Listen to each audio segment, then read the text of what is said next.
I'm Lorelei Tanji, and I'm the university librarian. And thank you all for coming, because this is going to be such an exciting program. Tonight, we're honored to be celebrating the publication of Walter Stahr's new book, Stanton, Lincoln's War Secretary. And this is the book. It is a powerful, masterful work of scholarship. And in the Wall Street Journal, Harold Holzer, I want to share one of the quotes with you, said, quote, "This exhaustively researched, well-paced book should take its place as the new standard biography of the ill-tempered man who helped save the Union." Yes, this book, it is fair, judicious, authoritative, and comprehensive, end quote. But before we get into the book and before we hear from our featured speaker, I just want to acknowledge a few people, if you don't mind. First, the woman who Walter has dedicated the book to, who happens to be a mathematics teacher at St. Margaret's Episcopal School. Join me in welcoming Walter's wife, Masami Miyauchi Stahr, right in the second row here.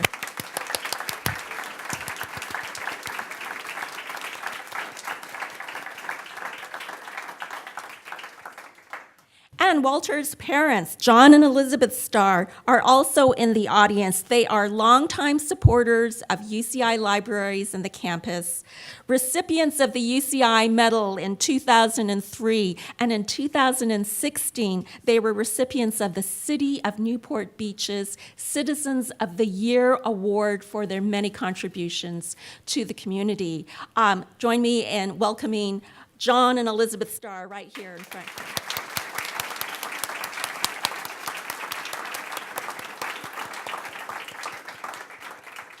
We are also pleased to have a number of UCI Foundation trustees in the audience, so join me in acknowledging first UCI trustee Ted Smith and his wife Janice right here in the front row. And also UCI trustee John Evans and his wife Ruth and family members in the second row.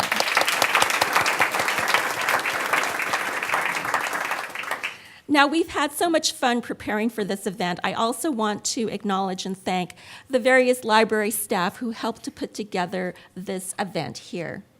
And now I have the pleasure to provide an introductory biography of our speaker, Walter Stahr, who is a New York Times bestselling author. Walter is a graduate of Stanford University and Harvard Law School. His law career includes working in Hong Kong for the international law firm Cleary, Gottlieb, Steen, and Hamilton. He also joined the Securities and Exchange Commission and worked in the chairman's office. And Walter also worked for Fidelity Investments, and he was the first internal lawyer based in Hong Kong. In 1999, Walter returned to Washington, D.C., and he joined Emerging Markets Partnership, which is now known as EMP Global, and there he rose to become their general counsel. After leaving EMP, Walter and his family moved to Exeter, New Hampshire, where his wife, Dr. Masami Stahr, taught mathematics, and Walter began to write his books. Now, lucky for us, Walter and Masami are now on the West Coast. They live in Newport Beach. His son Clancy, a recent college graduate, is a venture capital partner in Silicon Valley, and his daughter Lydia will be a senior in Scripps College. Regarding his books, his first book, John Jay, Founding Father, was published in 2012, and his second book, sorry, did I say that? 05 for Jay, 12 for Seward. Darn, okay. All right, Seward, Lincoln's indispensable man, and I understand that at least one of these is so popular that it's going to be reprinted. Okay. Now, his third book is Stanton, Lincoln's War Secretary. And in the short time that it's been released. It has achieved many, many well-deserved positive reviews, including the New York Times, Wall Street Journal, Kirkus Review, many comments from critics. And I want to end my intro with this quote from Peter Cousins. Quote, Walter Stahr has given us not only the definitive biography of the man after Lincoln most responsible for the Union victory, but also a work of stunning force and literary excellence. Indeed, I believe Stanton to be one of the finest Civil War biographies ever written, end quote.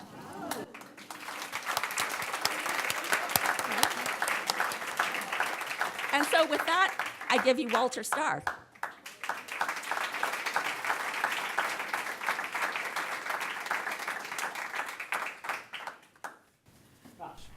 Thank you, Lorelei, for that very kind introduction.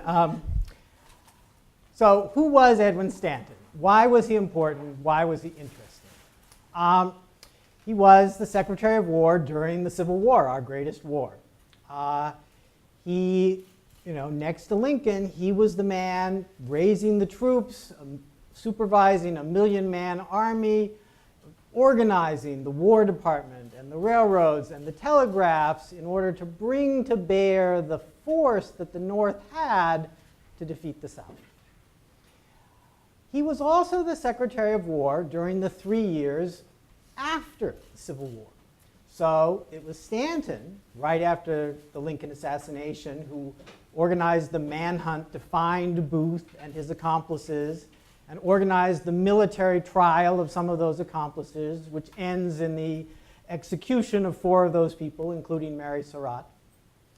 It was Stanton who supervised demobilizing the 1 million-man army and transforming it into a much smaller army to occupy and pacify the South.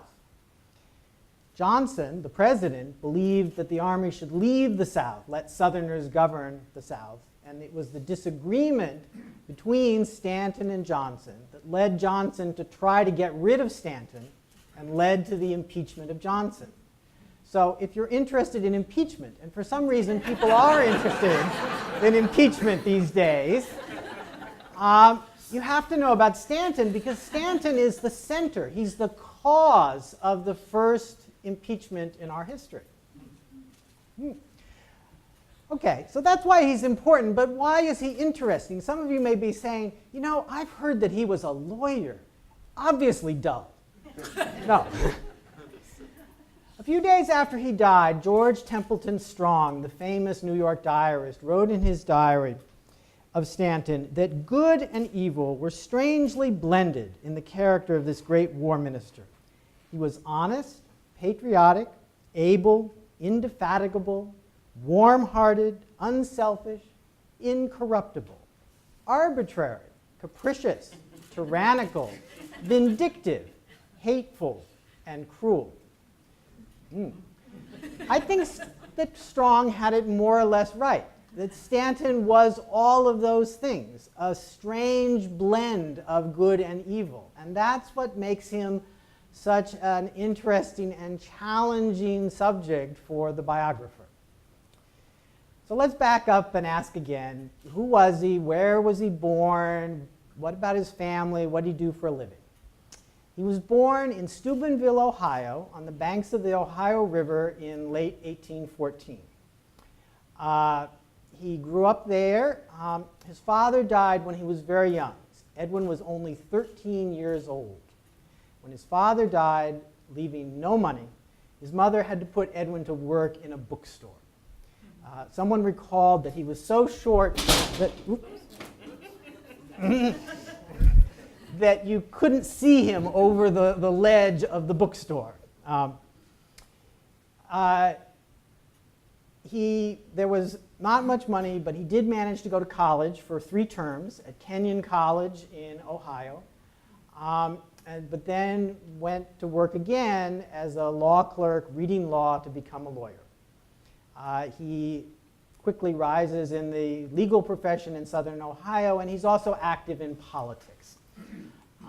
Politics in the 19th century is so much more important. We think of ourselves as being political, but back then, they didn't have sports, they didn't have television. All the energy that we devote to Game of Thrones or the Washington Redskins, they devoted to politics. And Stanton was a particularly political person, a die-hard Democrat, not often a candidate for office, but a man who organized meetings, who gave speeches, who sort of gathered the faithful and ensured that they voted on election day and voted Democratic. He married Mary Lamson in late 1836, and they had 2 children.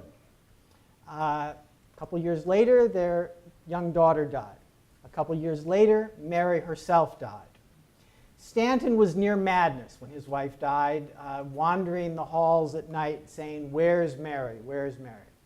A couple years after that, his brother died, committed suicide using his medical scalpel. Death stalked Edwin Stanton his whole life. Leaving his young son in the care of his family, Stanton moved to Pittsburgh. Pittsburgh in those days, late 1840s, early 1850s, was booming, doubling in size roughly every decade, major industrial center, and there was lots of legal work. His biggest case while he was in Pittsburgh was the Wheeling Bridge case. A wonderful suspension bridge was built from Wheeling, Virginia into Ohio, but the residents of Pittsburgh were very concerned because their lifeline was the Ohio River, and this bridge would block the tallest steamboats from getting up to Pittsburgh. So the state of Pennsylvania filed suit against the bridge company. Stanton was the lead lawyer for the state of Pennsylvania. The case, one of the reviews described the case as sort of a Jarndyce v. Jarndyce. It went on for 10 years, back and forth to the Supreme Court. In a sense, Stanton lost the legal case. The last decision was against him. But in a sense, he won because the steamboats continued to travel the Ohio River back and forth to Pittsburgh, and Wheeling did not replace Pittsburgh as the regional capital. He married again in 1856 to Ellen Hutchison, daughter of a prominent Pittsburgh merchant. They moved to Washington, perhaps because she wanted to get out of the incredibly terrible air pollution of Pittsburgh. And soon thereafter, he had an interesting assignment. He was hired by the federal government to come here to California to litigate in some major land cases. In those days, if you came to California, you didn't just go out to the airport and get on a plane and sit for 6 hours. No. He went up to New York, he got on a steamship, went down to Panama, took a railroad across Panama, took another steamship. It took a month to get from Washington out to San Francisco. When he got here, the biggest case he dealt with concerned a man by the name of Jose Limantour, a French-Mexican merchant who had titles to about half of what we know as San Francisco. And Stanton approached it not by looking just at the pieces of paper that Limantour claimed proved his claim. Stanton said, look, I'm going to gather all the Mexican land records. I'm going to see if the Limantour records fit the pattern of all the Mexican land records. So he gathered binder after binder after binder of Mexican land records. He got good enough that he didn't know a word of Spanish when he got on the boat, but by the time he left, he could read Spanish land documents. And he was able to prove through his diligence that Limantour's claims were fraudulent. They were printed on paper that claimed to be official paper at a time when there was no such official paper in California. And they had lovely seals, but those seals were different than the seals on 10,000 other pieces of paper. And so, much to the pleasure of the residents of San Francisco, he proved that Limantour's claims were false and fraudulent. He loved California. He just didn't like the people. He wrote home, with all its advantages of climate, soils, and minerals, California is heavily cursed with the bad passions of bad men, and I would not like to make my permanent abode upon its soil. In another letter, he wrote that, quote, when California becomes settled with a new race of people, and all the thieves, forgers, perjurers and murderers that have invested it beyond any other spot on the globe shall be driven off. The coast will breed a race of men that have had no equal for physical and intellectual capacity. I go into all of this not just because we're in California, but because this library was important in my research of the California piece of the story. This library, up in the rare books room, has a number of 19th century books about some of the California land cases that Stanton worked on. So out there in the case, you can see a book that's a printed copy of a complaint, of the outset of a legal case that Stanton filed against several people regarding the new Almaden mine. And one of the people that he sued and claimed was engaged in fraud was Henry Halleck, a lawyer and general with whom Stanton worked very closely during the Civil War. He was basically kind of the chief of staff to Lincoln and Stanton in Washington. And you can imagine that at least at first it was a little tense because Stanton had sued Halleck. Other authors have noticed the lawsuit, but as best I know, no one else had noticed that Halleck was a defendant, and I credit UCI for sort of bringing that home to me. When I looked at it, I said, oh, wow. So, Stanton returned to Washington in early 1859 just in time to take part in what might be an even more interesting case in which a member of Congress in broad daylight walked up to a man and shot him in Lafayette Square. There was a reason. The man was sleeping with his wife. And Stanton served as one of the defense lawyers and got him off. Oh! He gave a wonderful speech about how a man who engages in adultery is sort of attacking the sanctity of the family, and thus it's really just self-defense to kill the adulterer. Anyway, I don't recommend it as a strategy. In December 1860, just after the election of Lincoln, Stanton serves for a brief period in the cabinet, the Democratic cabinet of James Buchanan. He's engaged during those months in an intense debate about what Buchanan should do about Fort Sumter in the Charleston Harbor. Stanton takes the position, Buchanan is under substantial pressure to give it up, to just hand it over to South Carolina. Stanton takes the position that to do so would be treason. And he tells the president to his face that if he does this, he will go down in history like Benedict Arnold. Stanton was not a man to mince words. Buchanan leaves office, Lincoln becomes president, and Stanton, for the first few months of the Civil War, is just a private citizen, a lawyer living in Washington. In private letters, he's quite critical of the Lincoln administration. In one, he writes that there was, quote, no sign of any intelligent understanding by Lincoln or the crew that groomed him of the state of the country or the exigencies of the time. Bluster and bravura alternate with timidity and despair. Recklessness and hopelessness by turns rule the hour. What but disgrace and disaster can happen? And yet, a few months later, when Lincoln needs a new Secretary of War, who does he choose but Stanton? Why? A couple of reasons. One is politics. Stanton is a Democrat. By naming him, Lincoln is signaling that this is not just a Republican war. This is a union war in which both Republicans and Democrats are going to be involved. Stanton's from Pennsylvania, and his predecessor was also from Pennsylvania. And in those days, geographic diversity was incredibly important in pulling together the cabinet. Stanton had a reputation for working hard, for being determined, for being efficient. Lincoln heard this. He didn't know Stanton real well, but he heard this and he was willing to give him a try. And it was a great choice because Stanton soon proved a brilliant Secretary of War. Within weeks of his appointment, for example, he had secured legislation to give the federal government control over the railroads and the telegraphs. Lincoln and Stanton could have used that to nationalize the railroads and telegraphs, in essence, to oust the owners and pay them after the war whatever the government thought was fair. But instead, what Stanton did was he brought some of the railroad owners to Washington. He said, look, we'll leave you in charge of your companies, you'll work together and work closely with us, and you'll charge us very reasonable rates. And that's what happened. The prime example of how Stanton used the rails and the telegraphs to bring force to bear was the Tennessee rail movement. In late 1863, it looked like the South was going to capture Chattanooga, Tennessee, and capture the army of about 30,000 men under General William Rosecrans that was there.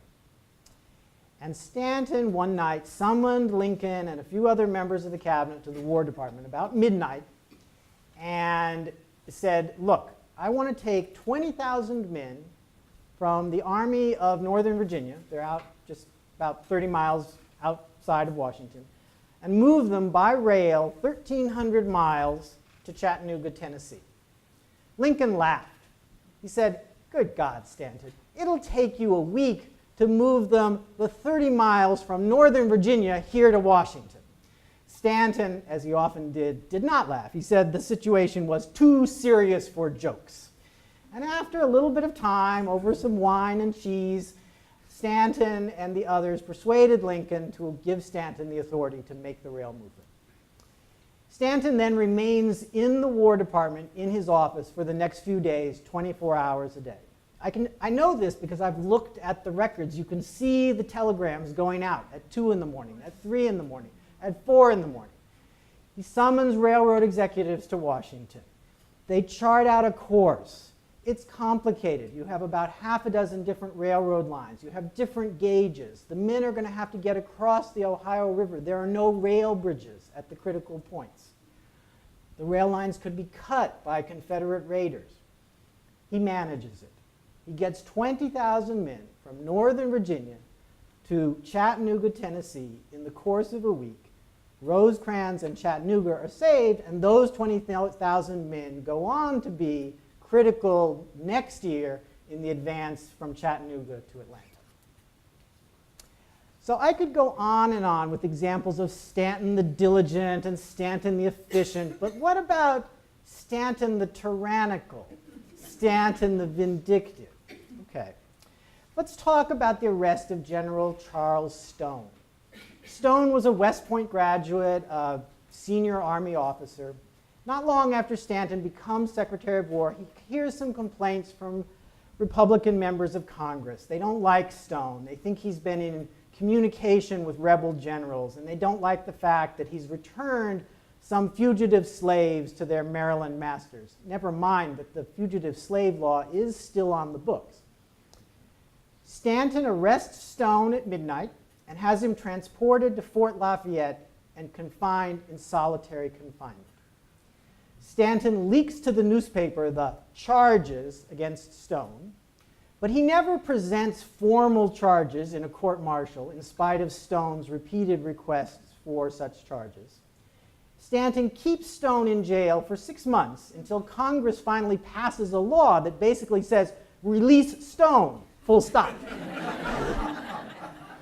And then Stone is released. Stanton doesn't allow him to redeem himself by giving him a battlefield command. Stone basically spends the rest of the Civil War in limbo. Let's take another example of Stanton the vindictive, Dennis Mahoney. Dennis Mahoney is an editor in Dubuque, Iowa. He's anti-administration. He's a Roman Catholic Democrat. When Stanton issued an order in the summer of 1862 authorizing the arrests of anyone who was discouraging enlistments, the local provost marshal arrested Mahoney. Again, Stanton just leaves him there. The local Democrats, to sort of highlight Mahoney's plight, nominate him for Congress. What does Stanton do in response? He keeps Mahoney in jail through the election day to ensure that he's not out there on the campaign trail. Mahoney, though, has the last word. The next year, he writes a book about his experiences, and he dedicates it to Stanton, saying that Stanton had earned the distinction by his acts of outrage, tyranny, and despotism. Right. Back to the good side. He was an early advocate for the Emancipation Proclamation. he was concerned about the former slaves, many of whom had fled and were sort of camped out on the margins of the Union Army. Stanton wanted to put the men to work, ideally as Union soldiers. He was also concerned about the women and children, and he advocated that Congress create some kind of a bureau to look after them. Finally, in 1865, Congress did act. They created the Freedmen's Bureau, and they put it within the War Department. That's really the first federal effort to sort of specifically targeted at the former slaves and their care and feeding and education. What was his relationship with Lincoln? In some senses, they were similar. They were both lawyers from the Midwest, both political leaders, both opposed to slavery. In some senses, they were very different. Lincoln was always mild and relatively calm and always had a story. Stanton was rarely mild, rarely calm. There's a wonderful scene in Spielberg's Lincoln movie, which I commend to you all. They're in the War Department telegraph office, and Lincoln is sort of settling into a chair, and there's some aides around, and Stanton turns on him and says, "You're going to tell one of your stories." "I don't have time for one of your stories, Mr. Lincoln." And then he turns to one of his aides and says, "Where are those details about the Tennessee armaments?" And I think that is pretty close to Edwin Stanton, determined, driven, and sometimes very rude. But Lincoln knew all that, and he knew that Stanton was unpopular with large numbers of people, and yet he never removed Stanton. He never thought about it. Not long after Lincoln died, his private secretary, young John Hay, wrote a letter to Stanton saying, quote, "Not everyone knows, as I do, how close you stood to our lost leader, how he loved you and trusted you, and how vain were all efforts to shake that trust and confidence, not lightly given and never withdrawn." So let's turn to April 14th, 1865. A joyous day through most of the day in Washington. Richmond is taken. It looks like within a matter of days, the rebellion will be over. And at about 10 o'clock at night, two breathless messengers show up at Stanton's house, knock on the door, and tell him that Lincoln has been shot at Ford's Theater. Stanton rushes down to 10th Street and goes across from Ford's Theater to the house to which some soldiers had carried the bleeding Lincoln. He goes into the back bedroom where Lincoln is sprawled out on the bed and learns that Lincoln will live at most an hour or two. He doesn't linger there with Lincoln and the doctors. No, he goes next door, the room just next door, sits down at a small table, and he goes to work. He starts the investigation to determine who it was that shot Lincoln in the back of the head and who, at almost the same moment, but 10 blocks away, had stabbed Secretary Seward and several other people in the Seward house. He starts a manhunt to find the assassins and their accomplices. He starts to take protective measures to protect the other cabinet members and indeed the city of Washington itself, which he feared these assassinations were the prelude to a Confederate attack of some sort on Washington. And he keeps people informed. He sends out, the word press release didn't exist at the time, but he sends out what are in fact a series of press releases to inform the country of the assassinations and of what the preliminary results of his investigation. Early the next morning, moments after Lincoln died, Stanton supposedly said, "Now he belongs to the ages." I say supposedly because I fear he didn't say it. Those words first appear in print 25 years later. And if you think back 25 years to what someone said, even something important, it's a little hard to be precise. And if you look at the newspapers and the letters from right then, April 1865, those words don't appear. So sadly, I'm compelled to conclude that this, his most famous quotation, probably is not one that he uttered. The new president, Andrew Johnson, asked Stanton, and indeed the whole cabinet, to stay on. And for the first few months, Johnson and Stanton worked well together. Indeed, when you look at the newspapers from late 1865, it's amazing how popular Johnson is in the North and in the South and with Republicans and with Democrats. I mean, it's just a sort of a love fest between the press and President Johnson. The first real break comes in February of 1866, when Johnson vetoes a bill to extend and strengthen the Freedmen's Bureau. And then a couple weeks later, Johnson vetoes another bill, a civil rights bill. And suddenly, there is a gap, a big gap, between Johnson and Stanton. That gap increases over the next few years until finally, in early 1868, Johnson has just had it up to here, and he sends Stanton a letter saying, "You are relieved of all duties as Secretary of War. I'm appointing Lorenzo Thomas as Secretary of War." But there was a problem. Congress had passed, earlier, worried about this possibility, had passed a law to limit Johnson's ability to fire people. The Tenure of Office Act said, basically, anyone whose appointment requires the consent of the Senate may not be fired without the consent of the Senate. And so, when Johnson fired Stanton, there was a firestorm of controversy, a little bit like, say, the Saturday Night Massacre, which some of you may remember.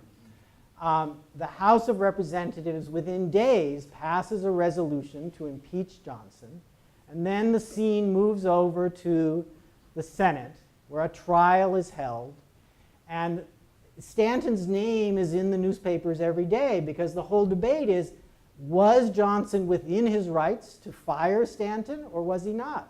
And Johnson has some arguments, namely that the law was unconstitutional. Most lawyers would agree with Johnson today. And he had another critical argument, namely money. It's pretty clear that some of the senators who voted to acquit Johnson were bribed. Right. On the day that Johnson was acquitted, Stanton left the War Department, and as best I can tell, he never again entered the building where he had spent the 6 most important years of his life. His health was bad. He suffered from asthma his whole life, and he now had congestive heart failure. In the fall of '68, he campaigns for Grant. He sort of hopes that when Grant becomes president that he'll get an appointment. And he actually does get an appointment. In late December of 1869, Grant appoints him to the Supreme Court. But Stanton doesn't live to become a justice of the Supreme Court. He dies within days after he is appointed and confirmed. He's only 55 years old.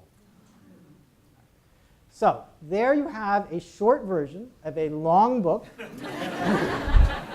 Let me field a few questions. So.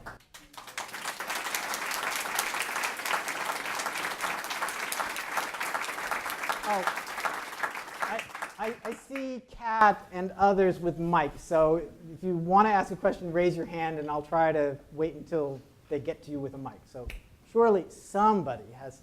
Yes, John. So not to take you off this too much, but why did you write J? What made you start writing in the first place? Okay. And how do you do your narrative, and how would you compare your writing of J to this one? Just Okay. sort Could everyone hear the question? Yes. Okay. Thank you, Kat.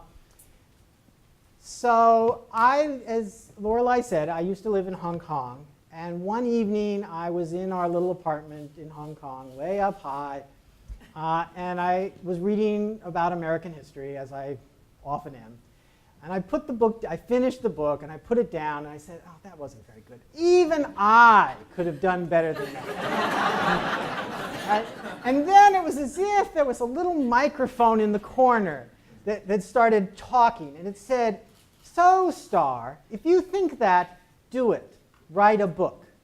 And I turned to the microphone and said, "No, I can't possibly do that. I'm very busy. I'm in Tokyo one day and Taipei the next." But that was a little bit of an epiphany. It was a moment when I sort of had a different vision of what I might do with my life. And I didn't say right then and there, I'm going to write a book.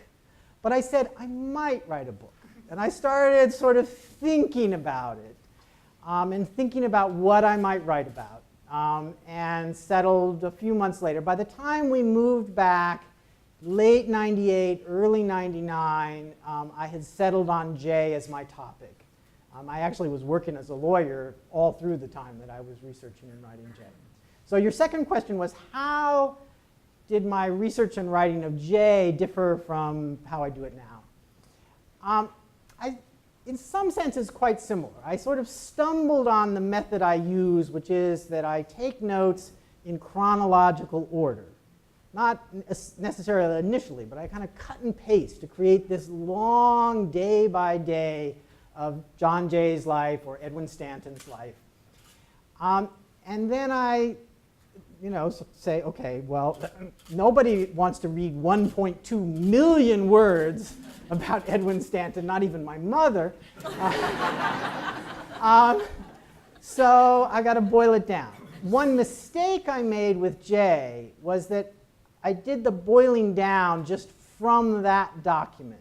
Whereas now I sort of start with just a clean sheet of paper and I start scribbling what a chapter is going to look like and think about, okay, within this block of time, what are the key things that I'm going to write about? When I was Danielle's age and I wrote a history paper, I thought that you did the research first and then you wrote the paper. What I have found as I've researched and written my books is it doesn't work that way. You do what you think is exhaustive research and you start writing and you say, oh damn, I need to find ... right? So to take one example from this book, Stanton loved Charles Dickens. Almost every night, even in the midst of the war, he found some time to read Charles Dickens. And Charles Dickens came to Washington in early 1868 as part of a speaking tour, like this. Stanton went to a small dinner with Dickens, and I found all this stuff. And then I thought to myself, what if Dickens wrote home about Stanton? Wouldn't that be interesting? So I trot to the library, up to the floor where they have the bound letters of Charles Dickens. It's like 20 volumes. It's expensive, right? Okay.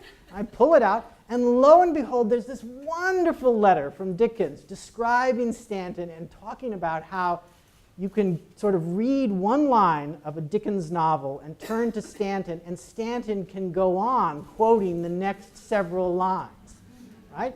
So that's not a book that you would think would be at all relevant to a biography of Edwin Stanton, but it was really incredibly useful. Sorry, too long answer. Sorry. Yes? What role did Stanton play in working through that long line of Union generals like Hooker, McClellan, such that culminated in Grant? So the question was, what role did Stanton play in that long line of Union generals, starting with McClellan, et cetera, all the way to Grant? Well, I didn't go into it, but it's fair to say that Stanton and McClellan fought their own little private war. And Stanton had a lot to do with McClellan's eventual removal from, well, first from being the general-in-chief, and then from any commanded role whatsoever.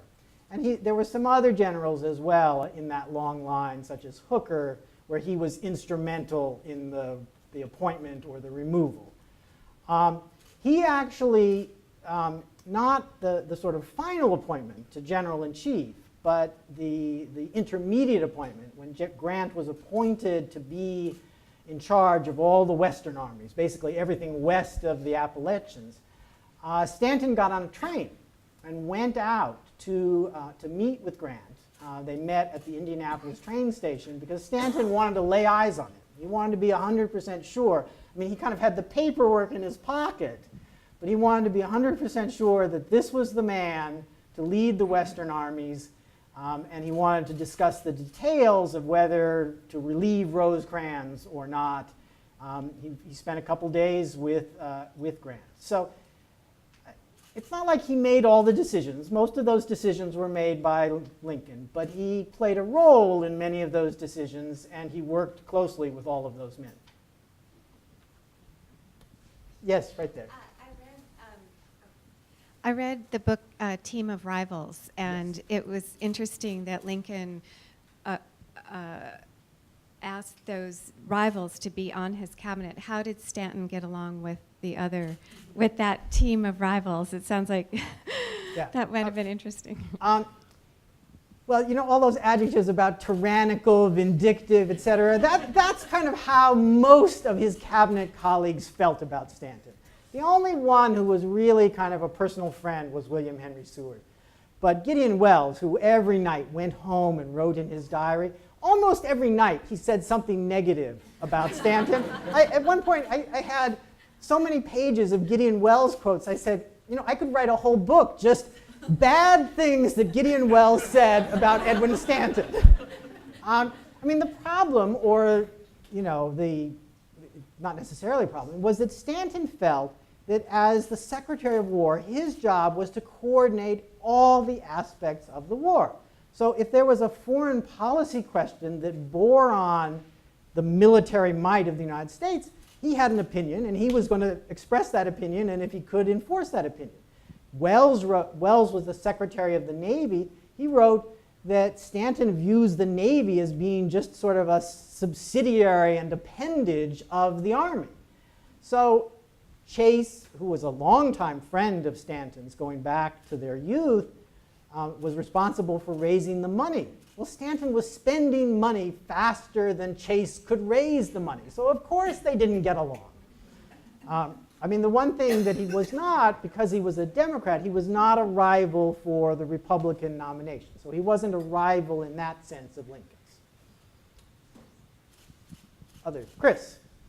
So you've given us stereo views of your subject, some of it very flattering and some of it completely unflattering. Bill Marvel is just unqualified, stands a dirtbag. What's your assessment of him? So, former Congressman Cox, thank you for coming, he said, look, you've sort of said he did good things and he did some bad things. Another book, which came out a couple years ago, just focused on the bad. Every page could be headed, yet another bad thing Stanton did. What's my overall take? At the end of the book, I quote a line from Alexander Solzhenitsyn, who said that the line between good and evil runs through every human heart. And I think that was more true of Stanton than almost everyone else. That, you know, good and evil are right there, and they are, in his case, two sides of the same coin. You can't imagine sort of somehow separating out the bad stuff and keeping the good. Because the same determination that keeps him up for 2 nights running to move the troops is the determination that causes him to be kind of rude and short with his colleagues. And the same abilities that he has to persuade a jury or an appellate judge are the arguably devious things that he says in one context and then says something different in a different context. It's two sides, it's just good and evil kind of irretrievably mixed up. But even if in a Christian sense he's not an especially good man, I think in a, how should we say, a Roman sense that he is a great man. Because you know, we might not be here if it were not for Lincoln and Stanton and Grant and the other men who fought and won the Civil War. So that's my take. Yes, right there in the middle. There's a mic keeper. Is the Tenure of Office Act still in force? No, but you know, it's interesting. I think people need to spend some time reading about impeachment. Indeed, I have a piece coming in the Wall Street Journal in a couple of days. They asked me to write 5 books about impeachment, if you had to read, right?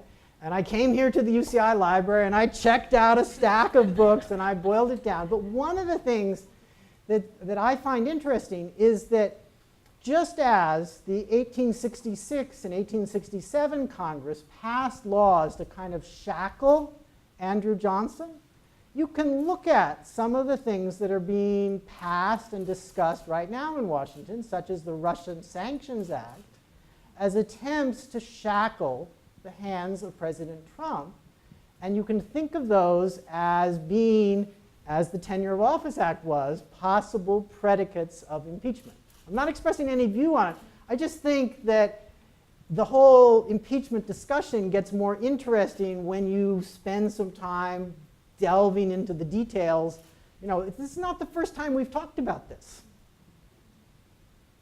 Yes, right there. Oh, and you got a cat right by you. Was Stanton still involved? Did he still have his hands in anything about the railroad after the Civil War? And did he have anything to do with the completion of the Transcontinental Railway? That's interesting. I mean, the Transcontinental Railway is approved by Congress while he's still Secretary of War, and the construction process starts. But I did not find him kind of raising his hand and saying, we need to do this. I mean, obviously, how to put it, anyone who had spent 1 month to get to California and then 1 month to get back to California, and I didn't mention that although the railroad across the isthmus was better than when my ancestor walked across, it was still somewhat dangerous. I mean, people died, you know, they got fevers during their short stay in Panama and died. So I think anyone who had that experience would favor the railroad. But I don't know that he actually did anything to sort of push it forward. Yes, right there. What specific role did he play in Mary Surratt's hanging? Ah, okay. Well, this, I'm actually going to Ford's Theater next March, and I'm probably going to talk the whole time just about this subject. So for those of you not Lincoln assassination buffs, Booth himself, the man who shot and killed Lincoln, was himself shot and killed when they surrounded him.